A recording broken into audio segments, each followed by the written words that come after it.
네,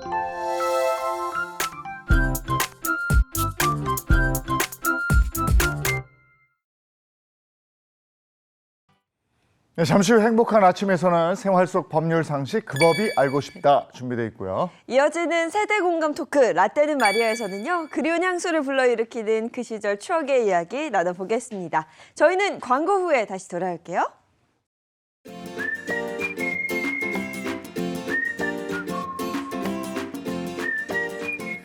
안녕하십니까. 행복한 아침 이재용입니다. 안녕하세요. 정예인입니다. 새로운 한 주가 시작됐습니다. 오늘은 6월 10일 월요일이고요. 여러분 유언장에 대한 법적인 효력 알고 계실 텐데 유언장에 내 배우자와 자식에게 재산을 못 주겠다 네. 이렇게 써 있어요. 이게 법적으로 효력이 있을까요? 그 법이 알고 싶다 해서 알아보겠습니다. 네, 그리고 22년 전 이맘때 2002년 월드컵의 열기로 정말 뜨거웠습니다. 전 국민이 하나 됐던 2002 월드컵. 그때의 추억을 잠시 후 라떼는 마리아에서 나눠보도록 하겠습니다. 자, 월요일입니다. 행복한 아침 시작합니다.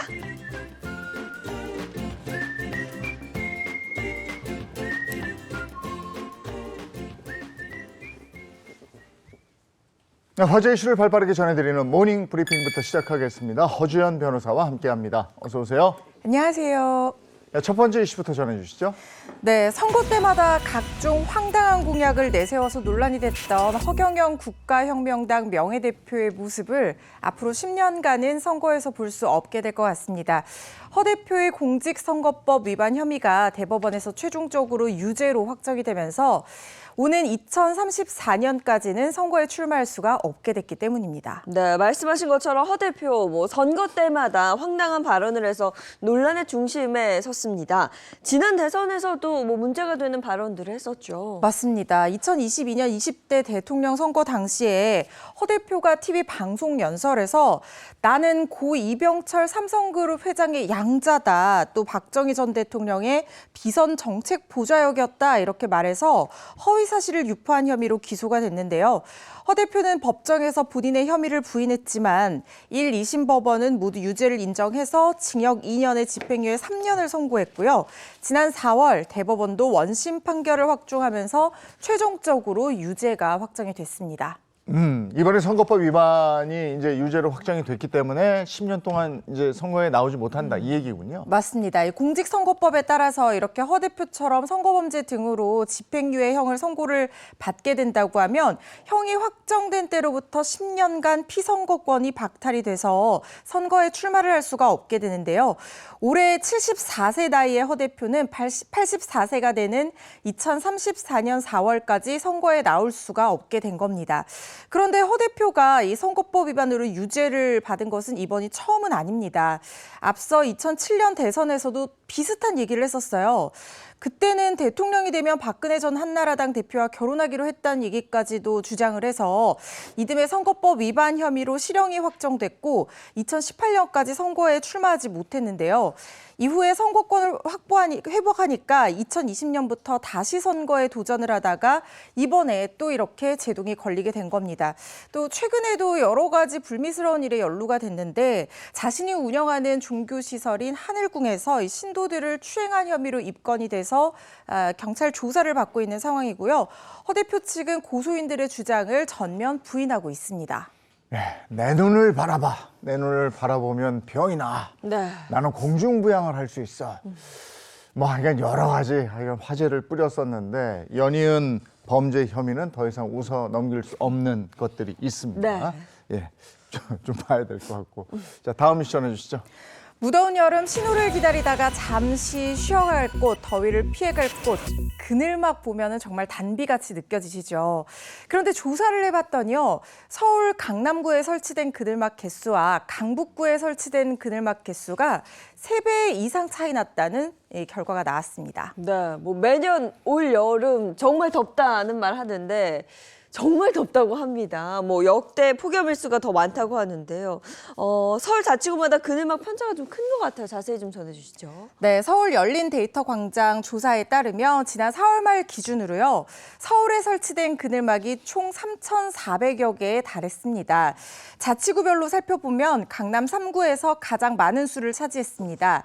송파구가 268개로 1위를 차지했고요. 강남구는 239개로 2위, 서초구는 232개로 3위였습니다. 그런데 강북 지역은 사정이 좀 달랐던 것이요. 상대적으로 그늘막이 적게 설치돼 있는 것이 확인이 됐습니다. 마포구, 서대문구, 강북구의 그늘막 숫자 70여 개로 강남 3구와 비교하면 3분의 1 수준에 그쳤고요. 가장 적은 곳은 종로구였는데요. 57개에 불과한 것으로 조사가 됐습니다. 아니 무더위가 지역을 가려서 오는 것도 아니고 강남만 더운 것도 아닌데 네. 강남은 200개가 넘는데 구별로. 근데 강북 지역은 100개도 안 되는 게 이렇게 나왔고 종로는 뭐 57개 이런데 네. 왜 이런 결과가 나온 거죠? 아무래도 이 그늘막은 자치구가 자율적으로 이 재정에 따라서 관리를 하고 있기 때문에 수요와 재정 여력에 따라서 설치 개수가 차이가 나는 것으로 풀이가 됩니다. 특히 강남 3구 같은 경우에는 대형 빌딩이 밀집해 있기 때문에 열섬 현상이 굉장히 심하거든요. 그래서 다른 지역보다 그늘막 수요가 큰 편이기도 합니다. 하지만 본격적인 폭염 말씀하신 것처럼 시작이 된다고 하면 작년처럼 서울 저녁 기온이 35도 안팎으로 치솟을 가능성도 있습니다. 그래서 주민들 건강과 편의를 위해서라도 이런 그늘막 설치를 좀 늘려야 된다 이런 목소리가 나오고 있는데요. 서울시 자치구 요청을 받아서 6월과 7월 중에 서울 전역에 횡단보도 그늘막 322개를 추가로 설치할 계획이라고 하니까요. 그나마 좀 무더위 해소할 수 있는 공간이 늘어나지 않을까 싶습니다. 예. 어제 낮에 좀 걷는데 그 횡단보도 앞에 그늘막이 있으니까 확실히 괜찮더라고요. 다르죠. 또 스마트 쉼터 같은 거 발견하고 이러면 도심의 오아시스 같은데 몇 개 좀 더 설치해 줬으면 좋겠네요. 이제 네. 이번 여름에 더 덥다는데 신경 좀 써주셨으면 좋겠습니다. 다음 이슈 전해주시죠. 본격적인 여름 휴가철 코앞으로 다가왔습니다. 아마 벌써부터 해외여행 계획하고 예약하고 하시는 분들 많을 텐데요. 그런데 외국 여행을 하다가 젤리나 초콜릿으로 포장한 각종 대마 제품을 모르고 먹는 경우가 많다고 합니다.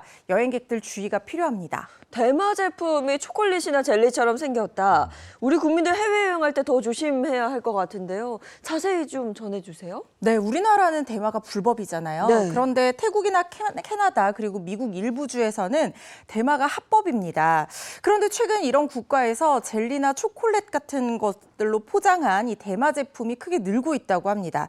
문제는 이렇게 젤리나 초콜릿 형태로 생겼기 때문에 밖에서 봐서는 대마가 들었는지 구별이 잘 안 된다는 건데요. 그래서 해외여행객들이 정말 모르고 먹게 되는 경우가 늘고 있다고 합니다. 실제로 최근에 태국을 다녀왔다가 대마 양성 반응이 나와서 경찰에 입건된 남매가 있는데요. 이 남매도 태국에서 사온 젤리가 대마 젤리인 줄 모르고 먹었던 것으로 드러났습니다. 이들 남매가 먹은 젤리는 시중에서 판매되는 일반 젤리와 모양이 크게 다르지 않았고요. 또 대마 상점에서 산 것이 아니라 일반 기념품점에서 물건을 사고 사은품으로 지급을 받은 젤리였다는 거예요. 그래서 대마가 들었는지 미처 알 수가 없었다고 합니다. 아니 진짜 조심해야 되겠네요. 네. 대마가 합법인 나라에 가더라도 우리나라 여행객들이 먹으면 이게 불법인 거잖아요. 그렇죠. 우리나라 사람들이 외국에서 이 대마를 흡연하거나 섭취를 한다고 하더라도 이 형법상 속인주의 원칙에 따라서 우리나라 법에 적용을 받게 됩니다. 그래서 5년 이하의 징역 또는 5천만 원 이하 벌금형에 처해질 수 있는데요.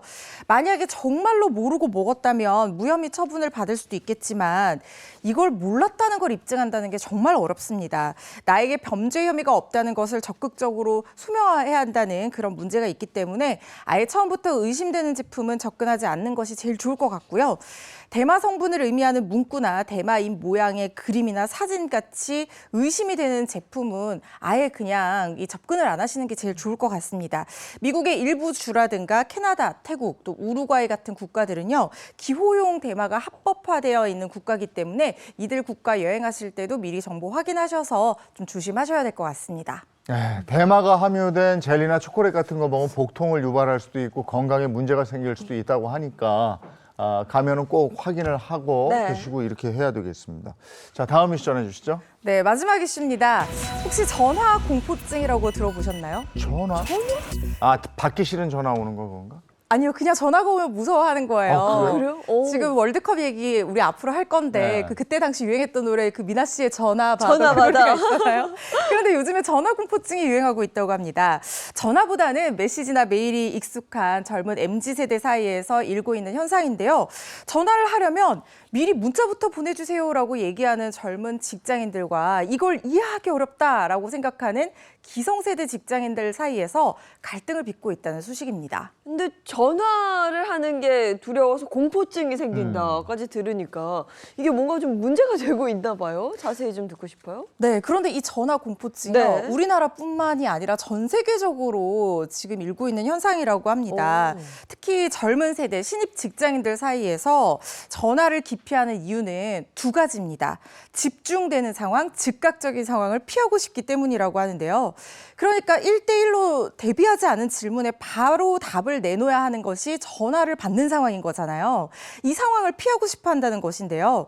미국 월스트리트 저널은 문자 또 채팅 문화 속에서 자라난 40세 이하의 직장인들이 대개 전화 공포증에 시달린다 이렇게 분석을 하고 있고요. 갑작스러운 전화는 일부 젊은 직장인들에게는 심지어 무례한 일로 받아들여지기도 한다고 합니다. 아, 그러니까 즉각 대답을 해야 되는 상황 자체가 싫구나. 네. 문자를 하면은 조금 생각한 다음에 다시 문자 답신을 하면 되는데, 아니 그렇다고 지금 전화해도 되니 하고 문자를 하고 전화해요? 그거 이상한데? 저도 기성세대인가 봐요. 저도 약간 이해가 되지 않는데 말씀하신 것처럼 기성세대 직장인 중에는 이런 전화공포증 이해하지 못한다는 의견 굉장히 많다고 합니다. 업무 능력이 부족해도 전화 잘 받는 직원이 낫다 이렇게 평가하는 의견도 있을 정도라는데요. 일본에서는요. 이렇게 전화 응대를 어려워하는 20, 30대가 늘자 취준생들이 올바른 전화 응대법을 가지고 있는지 테스트를 하는 전화 응대 검정 시험을 도입하는 회사들까지 늘고 있다고 합니다. 네. 이렇게 젊은 세대가 전화에 불편함을 느끼는 이유는 사실 경험 부족이 제일 큰 이유가 아닐까 싶은데요. 통화가 익숙하지 않은 상황에서 혹시나 잘못 받았다가 실수할까 봐 두려워하고 익숙하지 않은 상황이 뭔가 무섭고 이런 경향이 크다고 하니까요. 우리 신입사원들이 전화 응대 경험을 늘리고 또 업무에 잘 적응할 수 있도록 서로 배려하는 자세가 필요하지 않을까 싶습니다. 네, 오늘 모닝 브리핑 여기까지 하겠습니다. 허주연 변호사와 함께했습니다. 고맙습니다. 고맙습니다.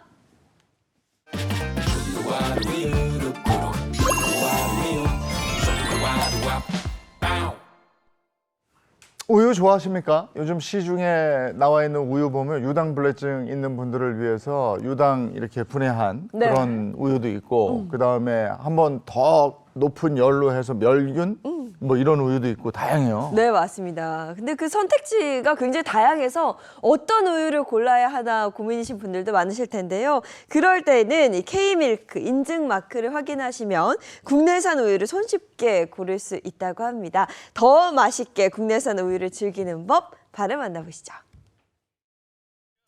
고소한 맛에 영양소도 풍부해 완전 식품으로 불리는 우유. 매력 만점인 우유 즐기는 법, 지금 자세히 만나봅니다. 우유의 매력을 낱낱이 알려줄 오늘의 주인공. 엄마, 나 다녀왔습니다. 왔어? 평소 주변에 우유 마니아로 소문이 자자하다는데요. 바로 신지효 어린이입니다. 엄마, 나 목마른데 우유 좀. 잠깐만. 딸의 요청에 즉시 고소한 우유 한 잔 대령이요. 애가 들어오자마자 우유를 찾네요. 원래 우유를 별로 안 좋아했었는데 어렸을 때부터 키 크라고 우유를 많이 먹였거든요. 뭐 요리도 해서 먹이고 해서 먹이니까는 지금은 알아서 잘 먹더라고요. 무언가 보여줄 게 있다는 어머니.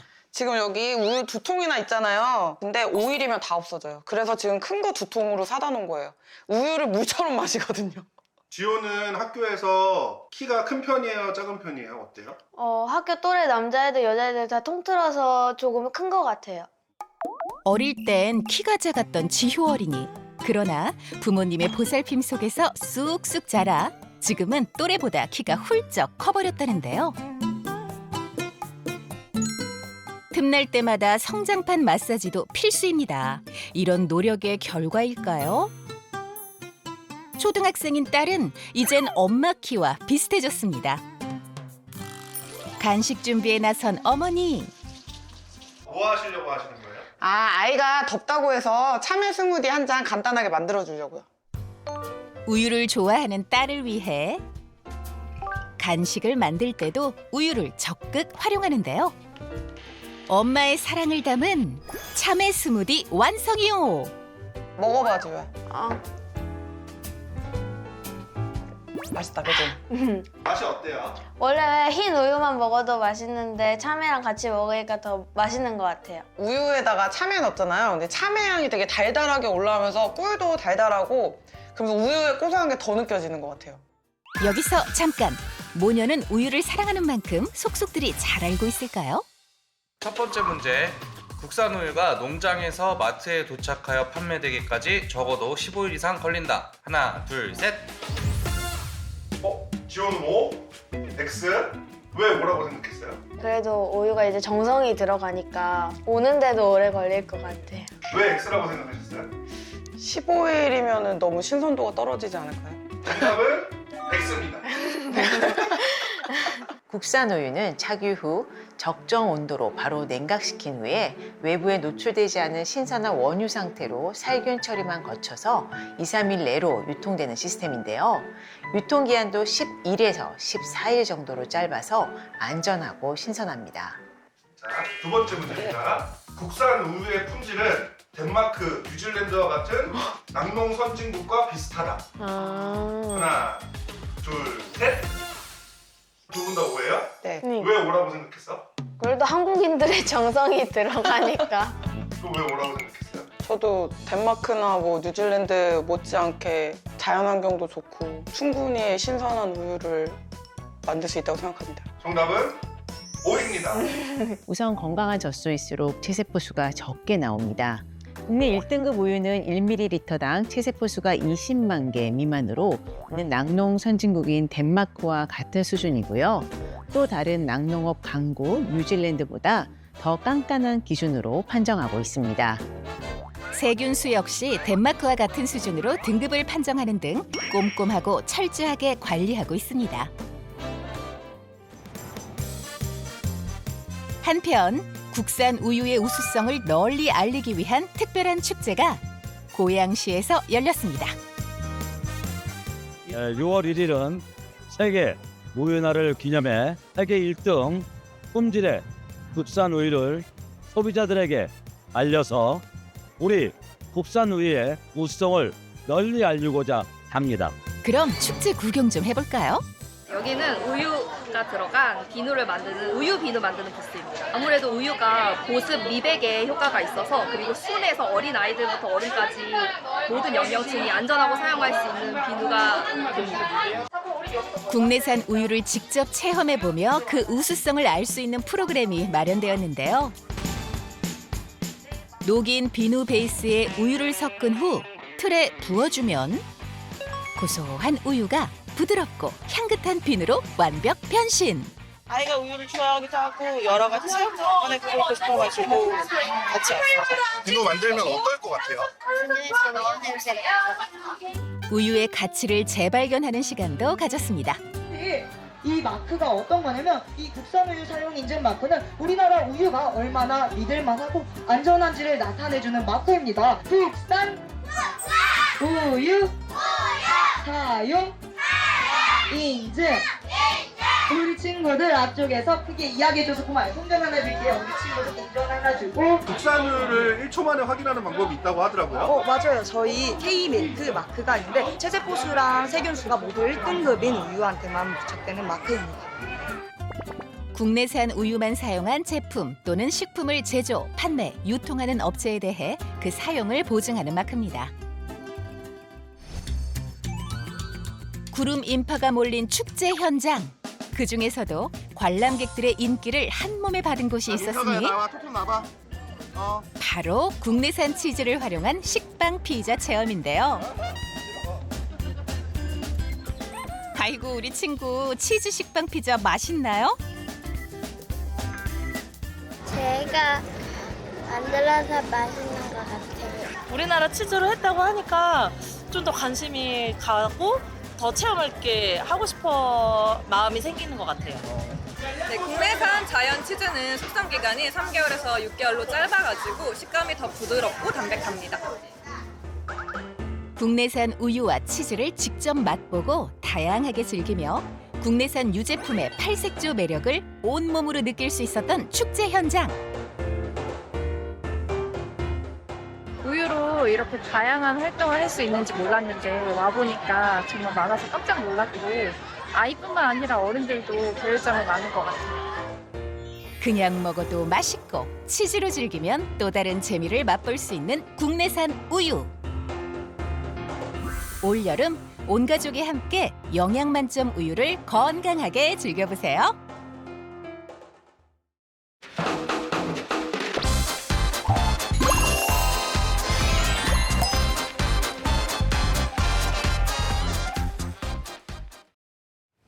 네, 이번에 최신 경제 소식을 알려드리는 더 핫한 경제입니다.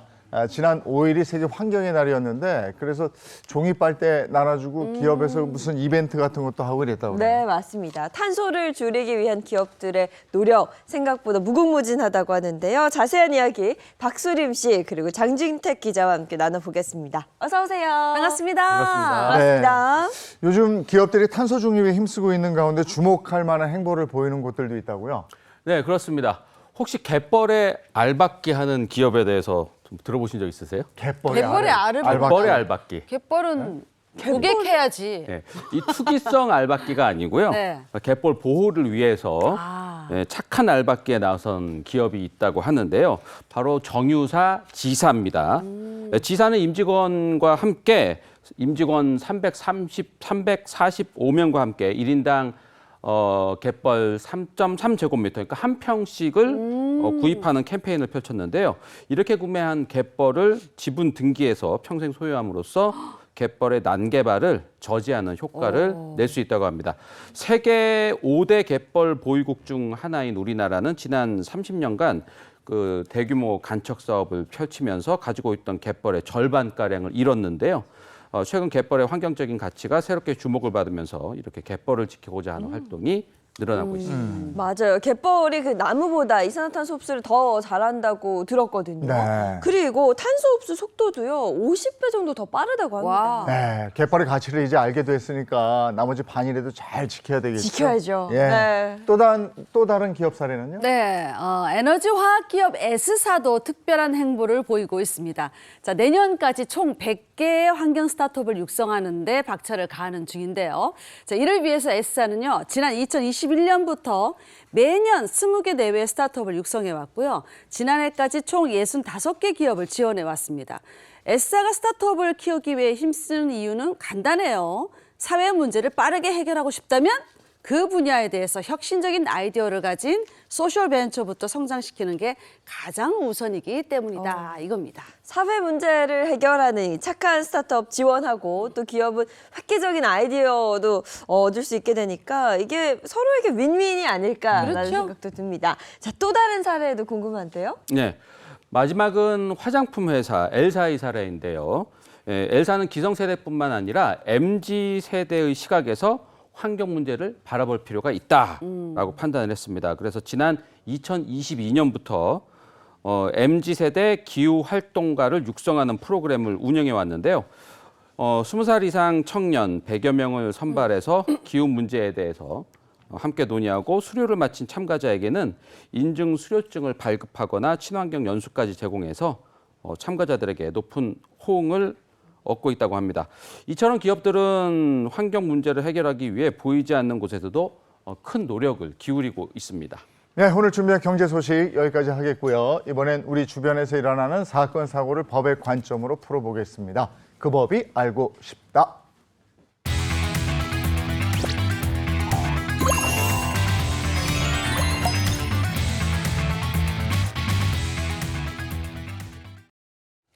네, 행복한 아침 함께하고 계신 지금 시각이 7시 54분을 넘어섰고요.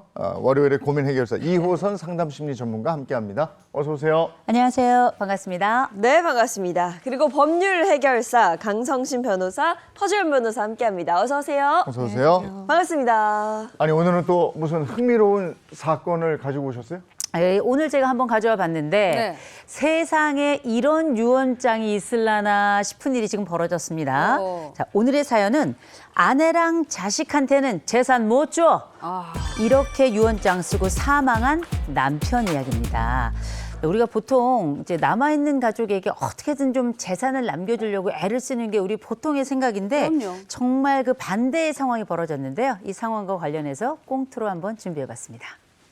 얼마 전 세상을 떠난 저희 남편. 저는 슬픈 마음을 꾹 참고 어린 자식들을 위해서 상속 문제부터 해결하려고 했습니다. 그런데 벼랑간 변호사라는 사람이 나타나서 제 앞을 가로막는 겁니다. 안녕하십니까? 고인의 부인 되시죠? 네. 저는 유능한 이재용 변호사라고 합니다. 변호사요? 보험사 같은데. 아니 자기 스스로 유능하다는 건 또 뭐야. 아무튼 변호사가 여기 웬일이세요? 남편분이 생전에 남긴 유언장이 있어요. 제가 대신 이행하러 왔습니다. 자, 읽어보시죠. 유언장이라니. 유언장. 제가 죽거든 저의 재산을 아내와 두 자녀에게는 절대로 하늘이 두 쪽이나 또 주지 마세요. 뭐 이게 뭐야? 전 애들 아빠한테 이런 얘기는 한 번도 못 들어봤어요. 뭐 이제 들으셨으니까 아시겠죠? 아무튼 고인의 재산 절대로 손끝 하나 대시면 안 됩니다. 아시겠죠? 뭐 있던 유언장이 다 있어. 이거 유언장이 아니라 쓰레기에 찢어버려야 돼. 이거 찢어버려야 돼. 그 복사본입니다. 그러실 줄 알고 원본은 숨겨놨고요. 그런데 부인께서 과하게 흥분하시는데 혹시 고인에게 뭐 찔리는 거라도 있습니까? 어머, 찔리긴 누가 찔린다고 그래요? 생사람 잡고 있어 진짜. 아무튼 세상 천지에 자기 처자식한테 재산 안 준다는 그런 남편이 어딨어요. 이 유언장은 무효예요, 무효. 저는 남편이 그런 유언장을 썼다는 사실도 몰랐거든요. 아무래도 생전에 홧김에 쓴 유언장 같은데 너무 황당합니다. 설마 저랑 아이들이 진짜로 재산을 한 푼도 못 받는 건 아니겠죠? 이게 뭐야 이거? 근데 이건 아내가 좀 황당할 법하지 않아요? 그럼요. 처자식에게 재산을 주지 말라는 유언장이라니 이게 어떻게 된 일인지요? 뭔가 있어. 뭔가 있어요. 뭔가 있어. 뭔가 찔리는 게 있어요. 이게 궁금해. 최근에 온라인에서 화제가 된 사연인데요. 그 아내는 뭐 보시다시피 황당함을 금치 못했지만 남편으로서는 또 그런 유언장을 쓰게 된 계기가 있었는데 사연의 첫 번째 쟁점, 금쪽 같은 내 자녀 친자가 아니었다. 이게 뭐가 있어? 이게 무슨 말이에요? 이게 무슨 말이야? 부부에겐 그 눈에 넣어도 아프지 않은 그 자식이 두 자녀가 있었는데 두 자녀가? 그런데 아내가 숨긴 사실이 있었습니다. 아내가 남편 외에 다른 남성들과도 만남을 가졌던 것입니다. 남편은 이 사실을 전혀 모르고 있다가 나중에서야 의심을 했고요. 두 아이의 그 친자 여부를 확인하는 유전자 검사까지 했다고 합니다. 청천벽력 같은 일인데 남편은 부디 아니길, 이 아이들이 내 아이길 이런 간절한 마음으로 검사를 했을 텐데 이게 아니었던 거네. 결과 유전자 검사 결과가 나오게 되는데 그 결과는 뭐냐? 두 아이 모두 당신의 친자가 아닙니다. 라고 이제 나온 겁니다. 그러니까 이 남편이 금지옥엽으로 그야말로 주면 터질까 불면 날아갈까 아이들을 키웠는데 이런 상황이 벌어지니까 변호사였던 친구를 만나서 유언장을 작성하게 됩니다. 뭐라고 작성하느냐? 만일 자신이 사망하더라도 아내와 자식에게는 재산을 한 푼도 줄 수 없다. 이렇게 내용을 적게 되는데 문제는 이 유언장을 작성한 이후 얼마 있다가 이 남편이 사망하게 돼요.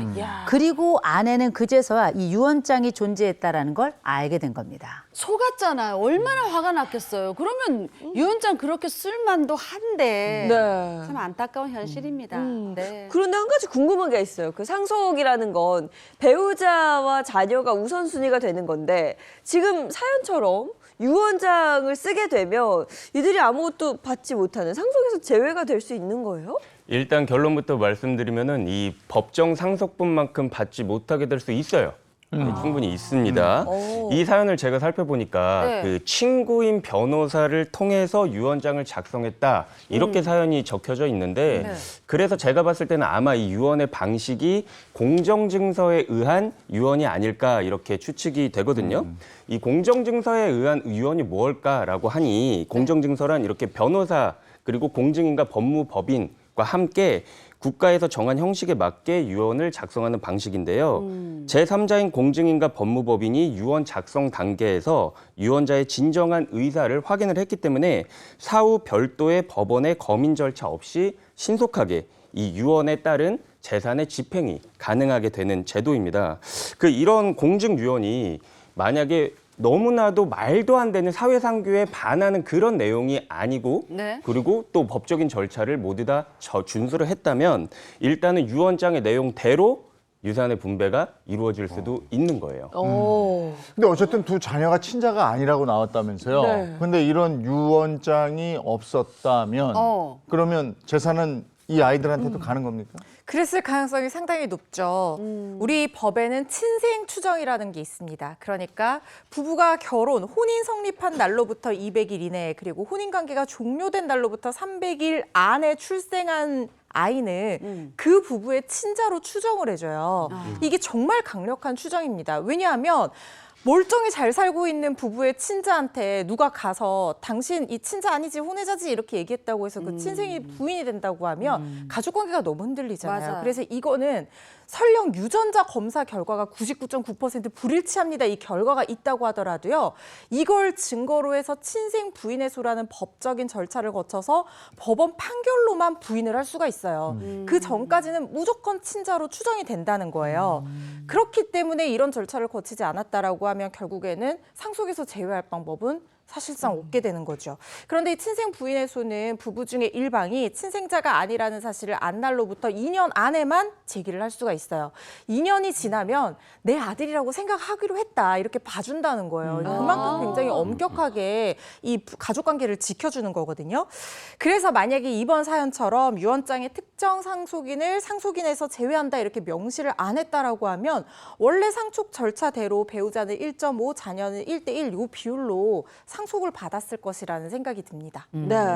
그래도 이번 일을 겪으면서 아내가 좀 크게 뉘우쳤을 것 같아요. 내가 남편을 속였고 그렇죠. 그걸 알았고 뭔가 반성하지 않았을까 싶은데요. 네, 근데 아내의 반응이 우리가 생각했던 예상이랑 조금 달랐는데요. 여기서 두 번째 쟁점이 나오는데 내 재산 왜 안 내나? 아내의 반격입니다.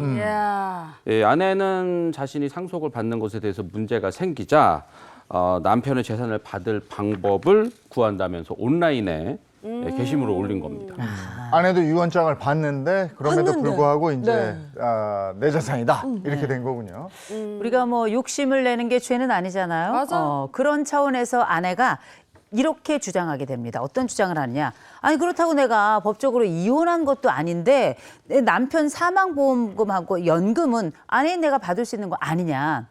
기본적으로 이런 주장을 하는데 이 상황에는 이제 이 친구인 변호사가 계속 끼어들어가지고 내가 요청했던 부분들에 대해서 계속 실패를 하게 되자 아내가 뭐라 그랬냐면 변호사가 자꾸 귀찮게 끼어들어가지고 재판을 신청을 하는데 이 변호사 2번 다시 재판 못하게 하는 방법은 없냐. 어머머머. 이런 질문이 있었고 또 한 가지는 이제 훈계는 됐으니까 이 남편 재산 받을 수 있는 변호사가 있으면 내가 무조건 선임하겠다. 이런 말도 덧붙였다고 알려져 있습니다. 근데 아내가 손대면 안 되는 재산이잖아요. 근데 훈계는 됐거든요. 남편의 재산을 받을 방법을 알려달라. 이거는 좀 너무한 거 아닙니까? 그러니까요. 이거. 참 황당합니다. 자, 사연을 들은 여러분의 의견이 어떤지 궁금한데요. 남편의 유언장을 통해 상속에서 배제된 아내, 그래도 남편의 재산을 받을 수 있다, 없다. OX로 한번 해보도록 하겠습니다. 자, 받을 수 있으면 O고 아니면 X인 거예요. 아, 이거 애매하네. 하나, 둘, 셋. 저는 O. 받을 수 있을 것 받을 수 같죠. 있어. 받을 수 있을 것 같아요. 유류분이라는 게 있고. 다는 아니더라도. 네. 저기 하늘나라에 있는 남편은 속상하겠지만 글쎄 말이야. 받을 것 같아. 법이 그러면 어쩔 수가 법은 없더라고요. 어쩔 수 없어. 뭐 법이 유기견 그래. 뭐 이런 것도 법이 막 그래. 법은 상식선이라고 얘기하지만 네. 아닌 경우도 있어요. 아닌 경우도 있더라고요. 이번이 아닌 경우일지 네, 궁금합니다. 자, 아내가 남편의 재산을 받을 수 있을지 궁금합니다. 알려주시죠. 정답은? 저는 그럼 세모 할게요. 아니 확실히 O가 아니에요? 어쨌든 받을 수 있다는 얘기죠. 받는 못 방법이 받지만. 있죠. 네. 그래요? 네, 좀 설명을 좀 듣고 싶어요. 일단은 우리가 이 생각을 좀 해봐야 될 것 같아요. 나한테 재산이 있다. 네. 그리고 내 유산이 어떻게 처분되는지는 일단은 나의 의사에 기하는 게 첫 번째 아닐까요? 네. 뭐 내가 이 재산을 누구한테 주고 싶지 않아요. 그러면 일단은 그 망자의 의사를 존중을 해줘야 되겠죠. 네.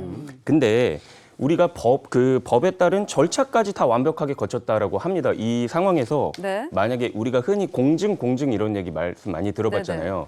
그 공증에 의한 유언의 방식이 제대로 됐고, 그리고 만약에 내가 아무한테도 안 주고 싶다라고 하면 일단은 그 의사가 일단은 적용이 되는 거예요. 근데 방금 말씀이 나왔다시피 우리가 유류분을 많이 다뤘다 보니까 이제 많이 이제 인지가 되고 계신 것 같습니다.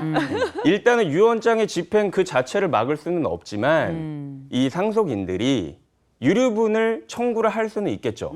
그리고 우리가 많이 다뤘다시피 자기가 유류분으로서 주장할 수 있는 부분만큼은 청구를 해가지고 받아낼 수 있는 방법은 있기 때문에 제가 세모로 답을 정했습니다. 네, 세모로. 그리고 아내가 사망보험금 연금 얘기도 했잖아요. 이거는 좀 살펴볼 필요가 있어요. 일단 사망보험금부터 보면 이 돌아가신 분이 생전에 수익자, 수령자를 지정을 할 수가 있잖아요. 그걸 본인으로 해두거나 아니면 아예 지정을 안 해뒀다고 하면 이거는 일반적인 상속 절차에 따라서 아내와 자식들에게 분배가 될 수 있습니다. 그런데 만약에 사망보험금을 특정 상속인에만 주겠다라고 지정을 해놨다라고 하면 이거는 원칙적으로 수익자의 고유한 재산으로 보는 것이 우리 법의 태도예요. 그래서 이 부분에 대해서는 유류분 반환 청구를 원칙적으로 할 수가 없게 되고, 그리고 만약에 제3자한테 넘겨주는 걸로 지정을 해놨다. 그럼 사망하기 1년 이전에 지정을 해놨다고 하면 상속인이 아니라 완전히 모르는 생판 남 같은 제3자라고 하더라도 이 사람한테도 유류분 반환 청구를 할 수가 없게 됩니다. 그리고 연금 같은 경우에는 뭐 산업재해 보상보험, 그다음에 국민연금, 공무원연금 이런 거 있잖아요. 그거는 유족들에게 이 유족연금 수급권이라는 게 발생을 하게 돼요. 그래서 재혼을 안 하고 남아있으면 받을 수 있겠지만 재혼을 하게 된다고 하면 더 이상 지금 목적이 끝났다고 보거든요. 네. 그래서 유족연금을 재혼을 아내가 하게 되면 받을 수가 없게 될 것 같습니다.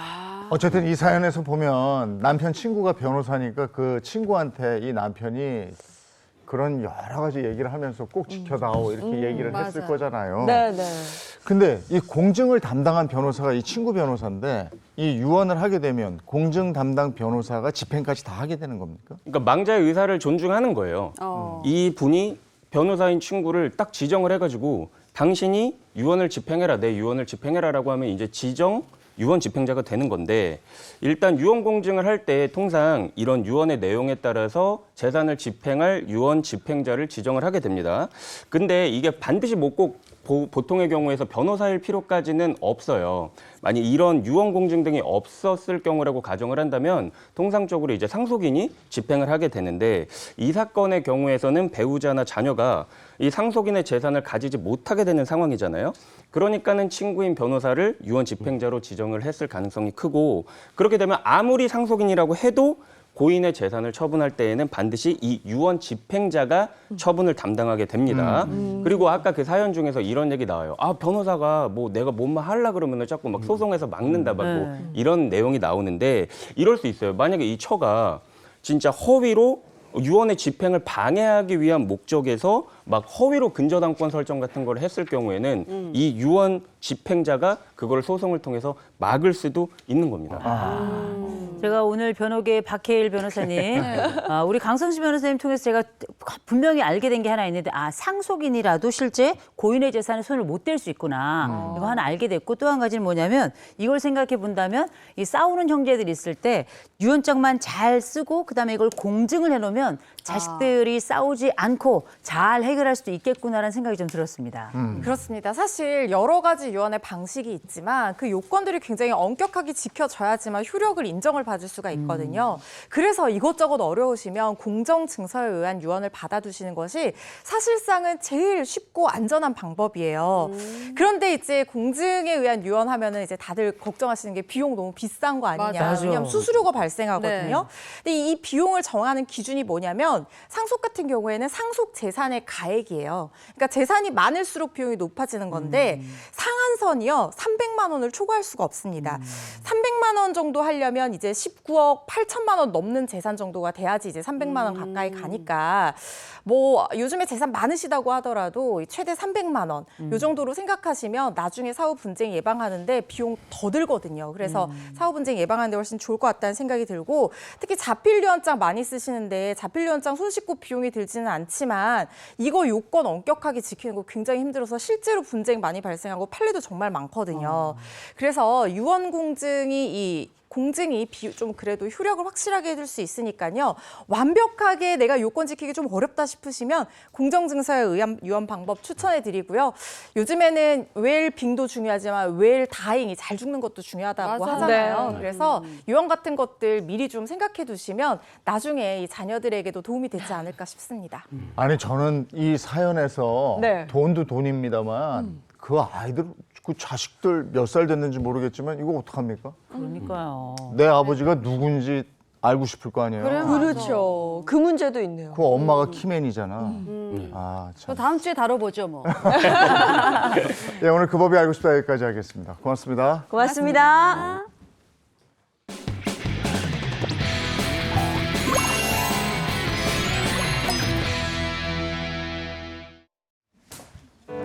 라떼는 말이야 이번 주제는요 02년생은 모른다 2002 월드컵 감동 신화의 날입니다.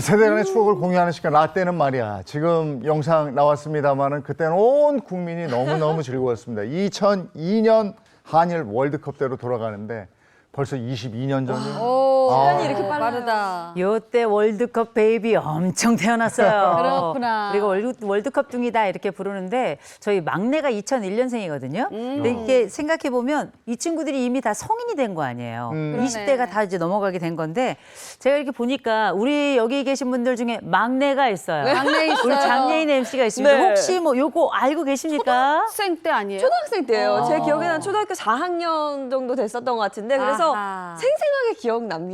네. 당시에 응원도 열심히 했었고 네. 그 학교에서도 저는 봤던 그렇죠. 기억이 나거든요. 근데 저희 그 행복한 아침 그 막내 작가가요. 올해 22살 02년생 그때구나. 월드컵 둥이라고 합니다. 저희에게 이런 고민글을 하나 보내왔는데요. 그래요? 제가 읽어드릴게요. 자, 안녕하세요. 행복한 아침 02년생 막내 작가입니다. 제가 사회생활을 시작하면서 100번도 넘게 들은 얘기가 02년생이야? 아이, 그럼 2002년 월드컵 못 봤겠네. 였습니다. 그러네. 네, 저 모릅니다. 반지 키스 뭔지도 모릅니다. 모르고요. 타이거 마스크 부상 투어 모릅니다. 대체 2002년에 무슨 일이 있었길래 사람들이 월드컵 얘기만 하는 건지 궁금합니다. 좀 알려주세요. 이해해, 이해해. 보냈습니다. 이걸 모르는구나. 이런 반응도 이해하잖아요. 너 88년생이야? 야, 그럼 88 올림픽 호돌이 마스코트 이런 거 모르겠네. 이거 똑같은 거예요. 2002년생은 월드컵 못 봤냐? 이런 거하고 똑같은 거잖아요. 맞아요. 답답하죠, 어떻게 보면. 예, 2002년도에 대체 무슨 일이 있었는지 02년생들을 위해서 저희가 이게 좀 제대로 좀 알려줘야 될 것 같은데요. 네. 22년 전에 2002년 한일 월드컵이 우리나라에서 열렸는데 네. 21세기 새천년에 열린 첫 번째 월드컵이었다는 것. 네. 그다음에 맞아요. 아시아에서 열린 최초의 월드컵이었다는 것. 그리고 공동 경기를 한 국제 대회로서는 첫 번째였다는 것. 진짜 네. 다 최초네. 야, 이게 다 최초예요. 근데 뭐 그날 아마 그 시점 기억들 다들 가지고 계실 텐데 여러분 잘 아시는 것처럼 그때가 2002년 5월 31일부터 6월 30일까지 한 달이었어요. 네네네. 이 한 달 동안에 전 국민이 다 시뻘갰습니다. 진짜. 전 국민이 다 붉은 악마였는데 이때 당시 아마 집집마다 이 붉은 악마 티셔츠 가지고 있지 않은 분 아마 안 계실 거고요. 장미밭이. 약간 짝퉁 같은 것도 막 나왔었거든요. 네, 괜찮아, 그런데 그래도. 거기 지금 보시는 것처럼 Be the Reds, 그래서 붉은 악마가 되자 이렇게 써 있는 건데 아마 아직 버리지 않고 잘 간직하고 계시고 역사적인 유산처럼 가지고 계신 분들 계시고 너무 귀엽죠. 저도 한때 이 티셔츠 입고 학교 많이 갔습니다. 네. 경기 있는 날이면 꼭 입고 갔었고 어디서 산지 모르겠는데 저희 어머니가 한 4개, 그러니까 식구마다 하나씩 다 네. 선물했던 맞아, 기억이 맞아, 나요. 저는 저 때도 방송을 하고 있었기 때문에 아. 이거 특집 방송 때문에 다 나눠줬어요. 맞아. 아, 입으라고? 그러니까 비더레즈 아니어도 그냥 빨간색이면 다 돼. 맞아요. 저 오늘 입고 왔잖아. 대한민국! 이런 거 하면 다 돼. 맞아요. 뭐 조기 축구에도 있었고요. 뭐 많았어요. 근데 2002년 전까지만 해도 이 월드컵에 대한 이 소원은 소박했어요. 어떻게 국민들의 소원이. 월드컵 본선에서 첫 승리 거두는 거 그 정도였었어요.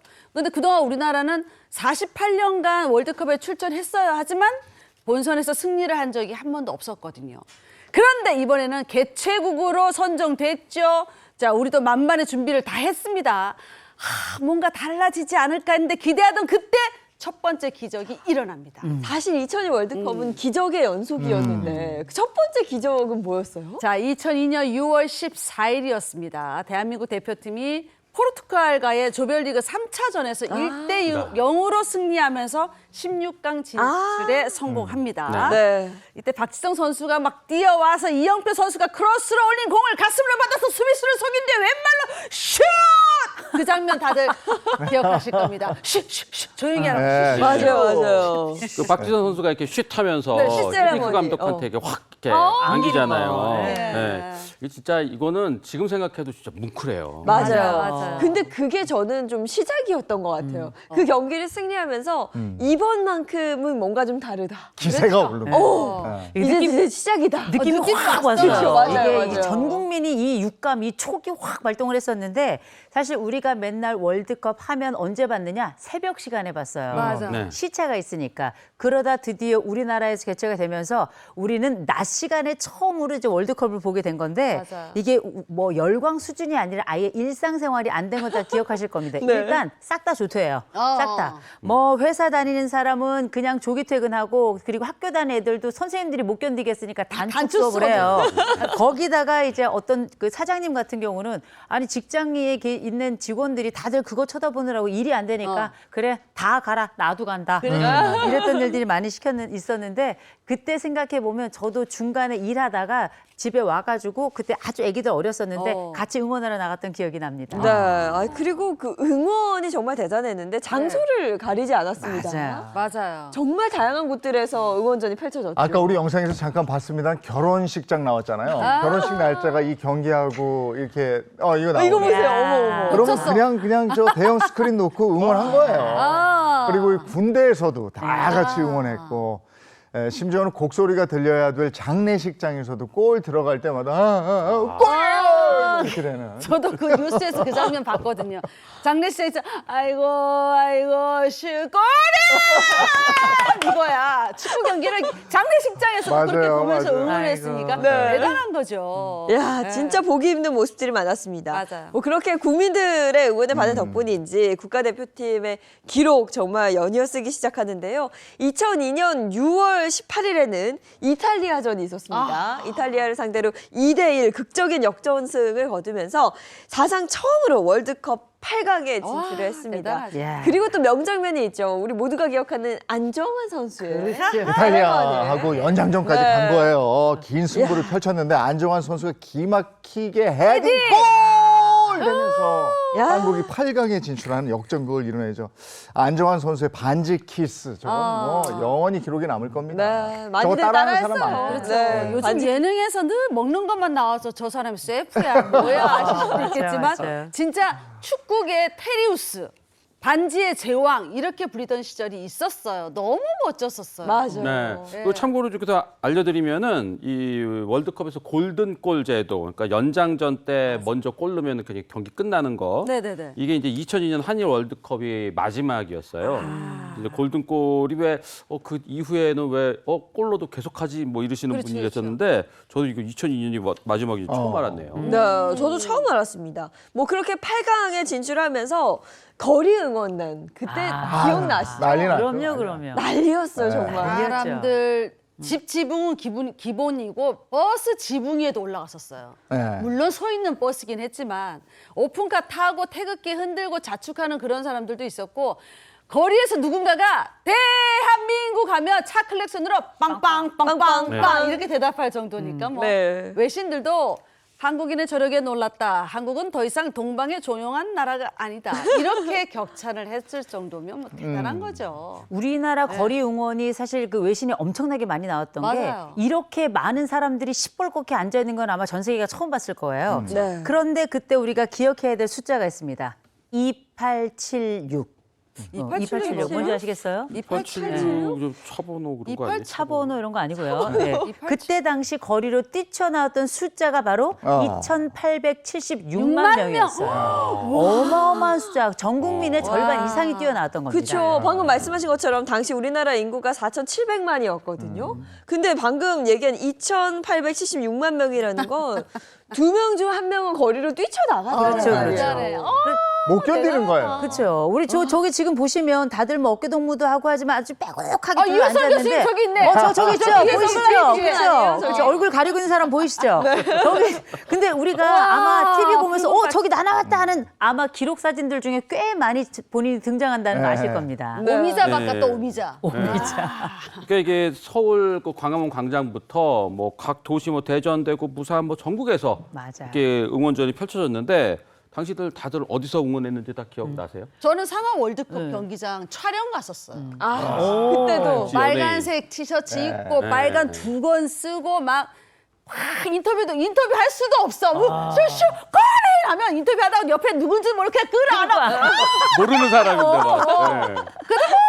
잠잠해서 깜짝이야. 죄송합니다. 막 이러고. 저도 방송이 너무 없을 신났어요. 때는 집에서 보다가 흥에 겨워서 아이하고 같이 막 밖으로 뛰어나갔는데 네. 거기에 그냥 뭐 거리마다 집에서 쏟아져 나온 응원단들로 난리였고요. 난리였죠. 그때도 아침 방송하고 있었는데 당시에 제 코디가 안 왔어요.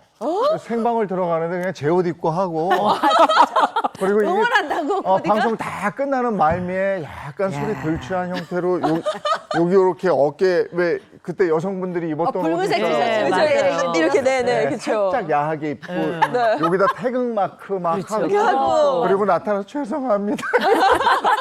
그럼 뭐 어떡하겠어. 이해하잖아. 그렇죠? 용서가 됐어요. 용서가 됐어요. 그 당시는 그랬습니다. 네. 저는 기억나는 게 거리 응원을 어디 가려다 못 가서 저희 어머니가 그 가족들이랑 여러 가족 합쳐서 노래방을 맞아. 그거 많이 기억나세요? 갔었어. 그 모니터 좀 큰 데를 빌려가지고 거기서 단체 응원하고 노래방을. 그랬던 기억도 있습니다. 즐거웠지 다. 정말 뭐 붉은 악마가 돼서 그야말로 밤새 응원을 펼쳤었는데 자 태극전사들이 이제 마지막 기적을 만들어냈습니다. 6월 22일 승부차기 끝에 스페인을 누르고 4강에 진출하는 정말 기적 대이변을 이뤄냈습니다. 대단. 제가 그때 기억 남아있는 정말 난리가 났었어요. 난리 났죠.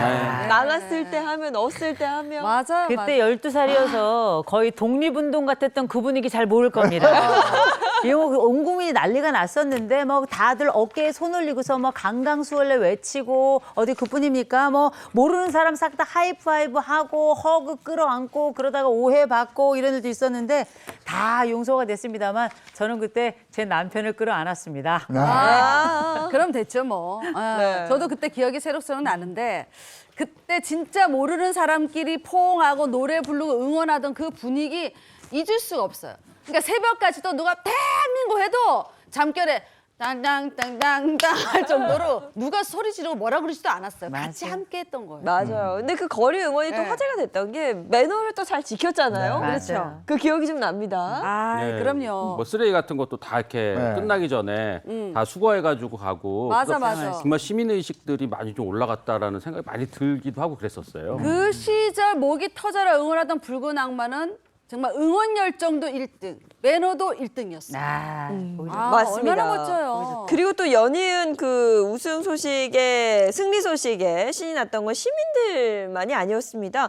당시 그 월드컵 승리를 기념하는 공짜 이벤트가 굉장히 많았어요. 동네마다 네. 그때 호프집 많았는데 네. 호프집에는 그냥 오늘 무료, 맥주 맞아요. 무료 네. 이거 내걸고 맞아. 또 붉은 악마 응원단한테는 아이스크림 무료, 아이스크림 막 주고 진짜네. 또 목마른 응원단을 위해서 힘내시라고 우유 막 나눠주고 각 기업들이 나와서 막 그냥 공짜 퍼레이드를 펼쳤어요. 뭐 승리하면 뭐 이런 이벤트도 많았어요. 할인 행사도 많았고. 맞아요. 기업은 뭐 기업이니까 그렇다 치더라도 왜 이게 조그만 상점에서 왜 뭐 16강 가면 맥주 공짜, 뭐 8강 가면 마른 안주 공짜. 그런데 우리가 4강 갈 줄 몰랐던 거죠. 그때의 그 손해가 막심했지만 그 기쁨의 손해 있죠. 내가 손해를 본 것이 아니라 이 순간에 동참했다라는 기쁨이 상당히 크긴 했습니다만 매출이 마이너스였다는 얘기가 들려옵니다. 네. 자, 월드컵의 그때 열기 지금 돌아봐도 막 뜨겁다라고 느낄 정도로 정말 대단했습니다.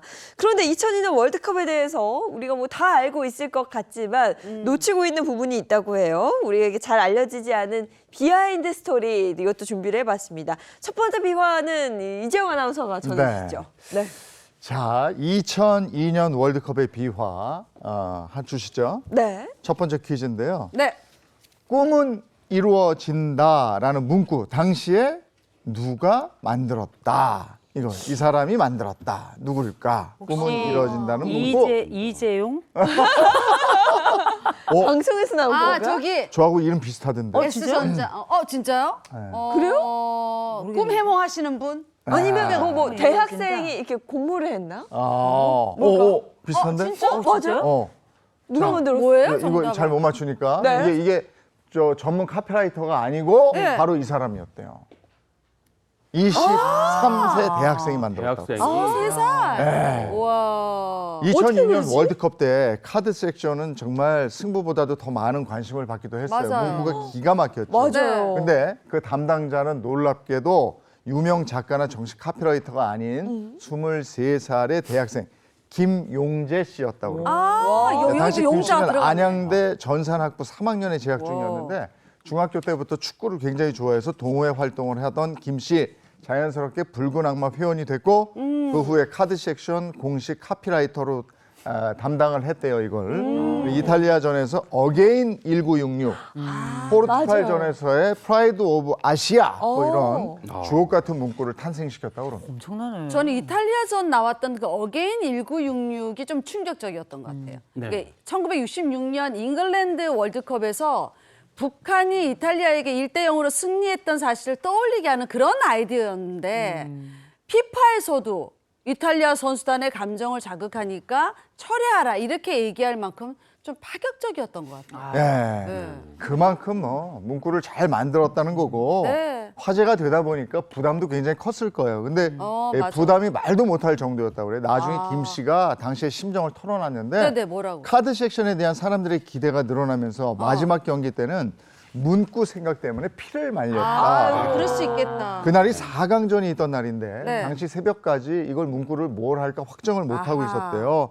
토의를 벌이다가 네. 그때 후보로 나온 문구들이 사랑합니다 영원히 그다음에 아시아의 호랑이 세 개를 집어삼켜라 등이 있었고 결국 채택된 것이 우리가 알고 있는 꿈은 이루어진다. 네. Dreams come true. 지금 뭐 비교해봐도 뭐 꿈은 이루어진다가 압도적으로 괜찮네요. 맞아. 꿈은 괜찮죠. 이루어진다가 우리가 월드컵 우승도 할 수 있다. 맞아. 월드컵 우승의 꿈 바로 이런 거였고 월드컵에서 우승하면 유니폼에 별을 달 수 있거든요. 그래서 꿈은 사이에 별이 있잖아요. 그러네. 그러면서 국민들의 꿈을 이룰 수 있다는 중의적인 표현을 한 거예요. 정말 멋지죠. 사이에 별이 들어간 게 진짜 압도적인 것 같아요. 네. 어떻게 저걸 아이디어를 냈을까 싶은데 저 정도 아이디어 내면은 상품권 같은 거 우리가 이제 상표권 등록이라 그러죠. 별사탕 이런 거. 그런 거 수입 꽤 괜찮았을 것 같은데요. 그러나 상표권 등록을 하지 않았습니다. 그래요? 그 이유도 물어봤는데 그 문구는 축구를 사랑하고 월드컵이 열광했던 모든 국민들의 것이기에 독점해서는 안 된다고 생각했다. 멋지다. 이 젊은 뭉클하다. 대학생 친구 정말 멋진데 네. 22년 전에 23살이면 지금 중년이네요. 지금 45살. 어머머. 네. 이분은 어디서 뭐 하고 있는지 참 궁금해요. 활발하게 그러니까요. 일을 하고 있는 행복한 아침에 좀 제보 좀 주십시오. 아시는 분은요. 네. 아니 정말 멋있어서 이렇게 소름이 돋았어요. 네. 감사하다는 말을 또 전해드리고 싶네요. 잘 살고 계셨으면 좋겠어요. 네. 자, 이어서 두 번째 비화는 이호선 교수님 준비하셨죠? 네, 두 번째 문제 아마 여러분들 굉장히 깜짝 놀라실 겁니다. 왜냐, 이 두 번째 문제 아시는 분들 지금부터 맞춰보시기 바랍니다. 자, 우리가 대한민국 사람이라면 누구든지 알고 있는 바로 그 구호. 오 필승 코리아. 요거. 이 구호는 네모에서 왔고 네. 대한민국은 네모에서 네. 왔다. 아, 이게 무슨 뜻이에요? 응원 구호에도 뭐 원조가 있다 이런 말인가? 오필승 코리아는 코리아에서 왔고 대한민국은 대한민국에서 왔다. 그렇죠. 아주 정확하고 정답. 네. 정답. 정답. 네, 자, 아마 이게 뭔지 잘 모르실 수 있는데요. 제가 네. 정답 빠르게 말씀드리겠습니다. 자, 오필승 코리아는 부천에서 왔고 부천? 네. 대한민국은 수원에서 왔다. 아, 이거 그거다. 우리 축구다. 프로축구단. 그렇죠. 거기서 왔나 보다. 정확하게 그게 맞추셨습니다. 응원이다. 우리가 2002년 목이 터져라 불렀던 그 응원, 그 출처가 바로 K리그였는데 진짜? 이 붉은 악마가 처음 창설될 때 그때 K리그에 있었던 각 팀의 서포터즈로 활동하던 사람들이 네. 그 우리가 알고 있던 붉은 악마 그 집행진들하고 굉장히 많이 겹쳤던 거예요. 그러면서 자연스럽게 부천의 응원가였던 오 나의 부천 이게 각색됐다고 하는데 그야말로 오필승 코리아의 원조 응원가 한번 들어보시죠.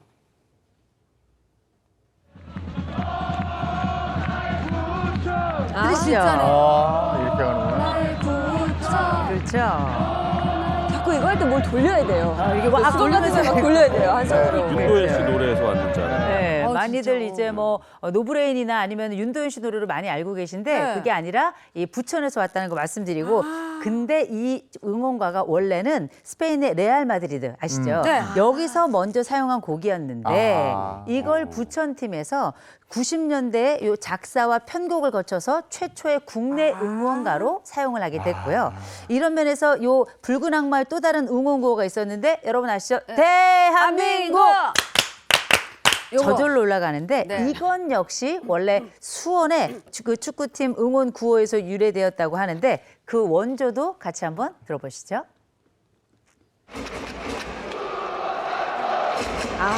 이렇게 가는구나. 잘 들으시죠? 이걸 이제 대한민국 이렇게 맞아, 바꾼 이걸로 건데 우리가 익히 알고 있는 응원가에 이런 비화가 있는 줄 몰랐습니다. 그래요. 자, 그런가 하면 그 시절 멋진 태극전사들 22년이 지난 지금 뭐 몇몇 선수들은 알고 있습니다만 어떻게 지내고 있는지 근황도 궁금해요. 아, 궁금하죠. 예능에 그렇게 나오던데. 그렇죠, 맞아요. 맞아요. 태극전사들의 근황은 크게 두 가지로 나눌 수 있습니다. 먼저 예능 활약형입니다. 전설의 프리킥 이의룡 선수, 2002 월드컵 이후에 2006년 붕대 투어를 펼쳤던 최진철 선수, 또 타이거 마스크 투어를 펼치던 김태형 선수 등이 있었는데 필드에서 순발력을 보이던 선수들은 이제 재능을 예능에서 보여주면서 종횡무진 활약하는 중입니다. 그러니까 어린 친구들은 이분들이 그 2002년을 빛낸 축구 선수인지 모르고 다 예능인들 이렇게 알고 있잖아요. 맞아요. 네. 그중에 특히 안정환 선수 같은 경우는 정말 예능인으로 아는 경우가 있다 그래요. 맞아요. 또 다른 선수의 근황은요? 예, 태국 선수들의 근황 두 번째는 그 제2의 태극 전사들을 키우는 지도자형인데요. 예, 전설의 거미손 이훈재 선수 그리고 동점골의 역사를 만들었던 설기현 선수 그리고 최고 참의 연륜을 보였던 황선홍 선수 그리고 대표팀의 영원한 캡틴 홍명보 선수 등이 축구 코치와 감독하면서 후배 양성에 힘쓰고 있습니다. 네. 또 박항서 전 감독 베트남의 베트남에서 히딩크로 활약을 대단하다고 하면서 베트남 쌀국수 때문에 쌀딩크. 쌀딩크라는 별명을 맞아, 얻게 됐습니다. 네. 그리고 또 한 분 우리가 잊지 못할 분이 계시죠. 우리들의 영원한 6번 고 유상철 선수가 있습니다. 다들 기억하실 겁니다. 유상철 선수가 2021년에 췌장암으로 이제 세상을 떠나면서 우리가 다시는 얼굴을 보지 못하게 됐지만 사실 우리의 마음속에는 여전히 남아있고 먹먹하게 우리들의 기억으로 계속 기억이 될 텐데 히딩크 감독이 얼마 전에 이 유상철 선수 묘지를 잊지 않고 찾아서 너와 함께해서 너무 감사했다. 그리고 용감한 친구 고마웠다. 이런 애도를 남겼다고 합니다. 네, 그 시절 우리를 웃고 또 울게 했던 그 추억들이 떠올라서 가슴 뭉클한 분들이 꽤 많으실 것 같습니다. 그러면 우리가 만약에 다시 2002년의 한 장면으로 돌아간다면 어떤 그 명장면의 순간으로 가고 싶으세요? 다시 보고 싶은 순간이 있을까요? 처음부터 그냥 2002 월드컵 경기했던 것 그냥 쫙 다 보고 싶어 그냥. 하루 종일 그냥 드라마 계속 보듯이 다 봤으면 좋겠어요. 네. 하이라이트만 보면 그냥 짧잖아 어떻게 보면. 그때 기억이 그때 저도 이제 그때 아침 방송 할 때인데 누가 다음에 골을 넣을 것인가 이걸 이제 제작진들하고 막 상의를 해요. 네네. 이제 그땐 단연 박지성이었거든. 그렇죠. 그래가지고 박지성 아버님을 각 방송사에서 섭외를 하는 거예요.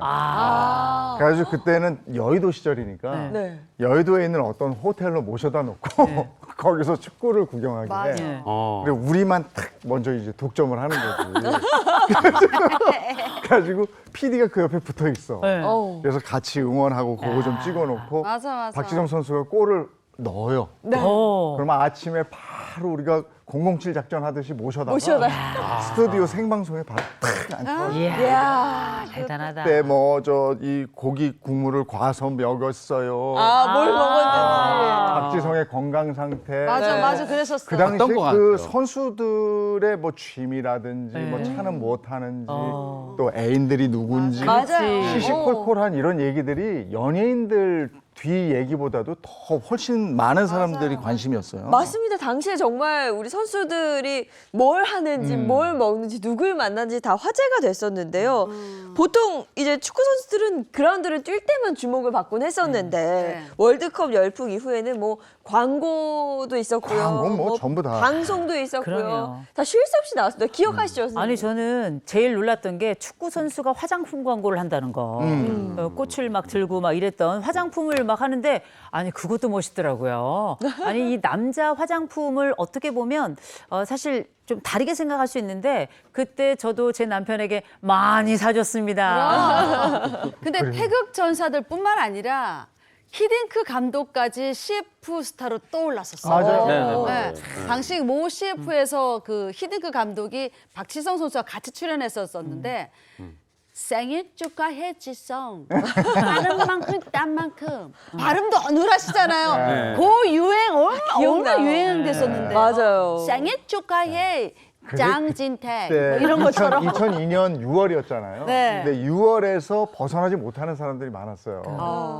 그 맞아. 워낙에 월드컵 때 몰입했었기 때문에 맞아요. 직장 생활도 안 되고 일상으로 돌아오지 못하겠다 하는 분들도 많았어요. 네. 그래서 그때 나라에서 7월 1일을 임시 공휴일로 정하고 이랬던 네. 기억이 나거든요. 맞아요. 이게 원래는 우리나라가 이제 결승에 진출하면 네. 그 정부가 결승전 다음 날을 뭐 임시공휴일도 뭐 지정한다 이랬었는데 맞아요. 그런데 이제 4강 올라가니까 정부가 그냥 승패랑 상관없이 월드컵 폐막 이후에 다음 날을 공휴일로 뭐 지정하겠다라고 정한 거죠. 그때는 월드컵이 끝나니까 뭐 이렇게 딱 허탈해지고 일손 뭐 일에 손이 안 잡히고 막 뭐 이랬잖아요. 그것도 그렇죠. 목 이렇게 성대결절 다 있고. 다 쉬고 막. 네, 그래서 회복하고 막 이러기 위해서 휴일로 지정을 해서 뭐 푹 쉴 수 있었다고 네. 합니다. 네. 참 기억이 생생합니다. 마지막 경기 딱 끝나고 진짜 끝난 거야? 너무 아쉬웠어요. 그 허무한 아니 진짜 멍했죠. 멍했어요. 맞아요. 근데 우리가 이렇게 2002년 한일 월드컵을 다시 추억하면서 다시 기분 좋아지고 그때로 막 가서 응원해 그 이후에 뭐가 없는 거야. 맞아요. 아직도 2002년 있었으면 좋겠는데. 아직도 2002년 얘기를 합니다. 네. 그때는 말이야, 나 때는 말이야가 가는 게 그 이후로 이렇게 즐겁고 온 국민이 하나 돼서 한 마음으로 이게 없었던 거야. 좀 생겨났으면 좋겠어요. 그런 일이 거예요? 다시 그런 한번 날 좀 또 올 있었으면 거예요. 좋겠습니다. 네. 올 거예요. 오늘 추억 여행 여기서 마치죠. 고맙습니다. 고맙습니다. 자, 이어서 오늘 날씨 알아보도록 하겠습니다. 마지연 기상캐스터 나와주세요. 네, 오늘은 음력 5월 5일 단오입니다. 여름이 깊어가고 있습니다. 당분간 30도를 웃도는 낮더위가 이어지겠고요. 습도도 높아서 체감상 더 덥겠습니다. 오전까지는 서해안은 안개가 끼겠습니다. 가시거리 200m보다 짧아서 조심하셔야겠고요. 강이나 호수 주변에서는 더욱 서행하셔야 합니다. 안개가 걷히고 나면 맑은 하늘 드러나겠습니다. 오늘 전국적으로 쾌청하겠고요. 대기질도 깨끗해서 먼지 걱정 없겠습니다. 다만 오늘도 동쪽으로는 소나기 구름이 지나겠습니다. 양은 5에서 40mm 정도인데요. 작은 우산 하나 챙겨 나가시는 게 좋겠습니다. 오늘 낮 기온 함께 보겠습니다. 서울은 30도로 어제보다 기온이 오르겠고요. 대구 33도로 영남 내륙은 더 뜨겁겠습니다. 네, 때이른 더위가 이어지고 있습니다. 이제 정말 본격적인 무더위가 나타날 텐데요. 온열 질환에 걸리지 않도록 건강관리 잘해주시기 바랍니다. 날씨였습니다. 아유, 방송 끝나고도 지금 2002년 때 뭐 했다 얘기하고 있었어요. 네, 그만큼 방금도. 즐거웠었지. 그렇죠. 저희가 그때 얘기만 하면 그 행복했던 시절로 돌아가잖아요. 이런 일이 좀 더 있었으면 많았으면, 좋겠어요. 네, 앞으로 더 많았으면 좋겠습니다. 모두 좋은 하루 보내시고요. 저희는 내일 아침 7시 30분에 다시 돌아올게요. 행복한 아침, 행복한 하루 되십시오. 고맙습니다. 고맙습니다.